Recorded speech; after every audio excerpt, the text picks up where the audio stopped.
নমস্কার বন্ধুরা, পথ ভোলা রঞ্জনে আপনাদের স্বাগত। কথায় আছে না, অভাগা যেদিকে যায় সাগর শুকিয়ে যায়। বৃষ্টি মাথায় করে দীঘা এলাম, এসে দীঘায় দেখি সেই বৃষ্টি।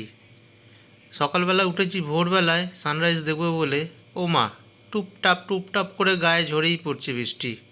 দেখুন আকাশের মুখ কালো, এক ফোঁটা রোদের দেখা নেই। সানরাইজ দেখতে এসছি, আকাশে মেঘের ঘনঘটা, সানরাইজ দেখা যাবে না।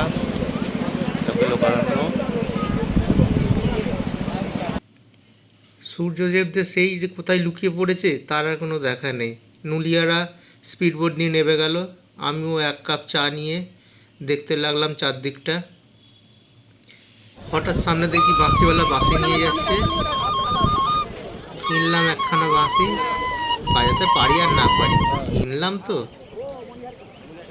সমুদ্রের দিকে তাকিয়ে দেখি সে তো জোয়ারের জলে পুষ্ট হয়ে একদম ভাসাবার তাল করছে, বোল্ডারের ওপর উঠে গেছে একদম। কী করব, তাকিয়ে তাকিয়ে সেই সমুদ্রের নাচন দেখছি। না, জলে নামার তো আর কোনো উপায় নেই, নামলে কোথায় যে টেনে নিয়ে চলে যাবে, আমাকে বোধহয় সাত পুরুষ খুঁজে পাবে না।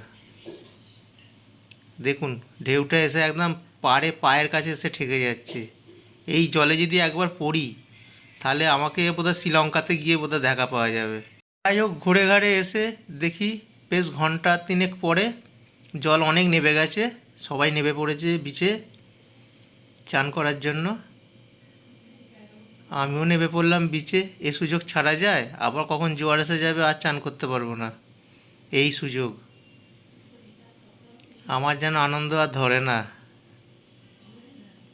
সমুদ্রের পাড়ে আসলেই আমি কিরম বাচ্চা হয়ে যাই, পাগলের মতো আচরণ করি, কেন কে জানে। সমুদ্রে চান করবো, এই দেখুন সমুদ্র। পথ ভোলা রঞ্জনের সাথে সমুদ্র চান দেখুন। এইবার শুরু হবে আমার সমুদ্র স্নান। এর জন্যই তো আসা। একটু ওয়েদারটা ভালো হয়েছে, সব লোকেরা নেমে পড়েছে চান করতে, আমিও আর থাকতে পারলাম না, চান করলাম। সেই এখন কিন্তু বেশ বেলা হয়ে গেছে। সেই সকালের পর সেই বেলাতে এসে আবার চানে নামলাম। মাঝের সময়টা আমি চলে গেছিলাম, হোটেলে ফিরে গেছিলাম, এদিক ওদিক ঘোরাঘুরি করছিলাম, খাওয়া দাওয়া সেরে চান করতে এলাম।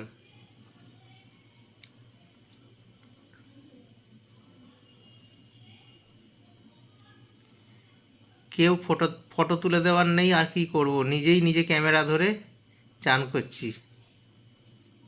এর চেয়ে আনন্দ আর কিছু আছে? একা একা সব জায়গায় চান করো, ঘুরে বেড়াও, কেউ কিচ্ছু বলার নেই, নিজের সাথে নিজে সময় কাটাও। ভিডিওটা যদি ভালো লাগে তাহলে লাইক, শেয়ার এবং কমেন্টস করবেন, সাবস্ক্রাইব করতে ভুলবেন না। আমি রঞ্জন ব্যানার্জি, আমার ইউটিউব চ্যানেল পথ ভোলা রঞ্জনের সাথে আবার কোনোদিন কোনোখানে আপনার সাথে দেখা হবে।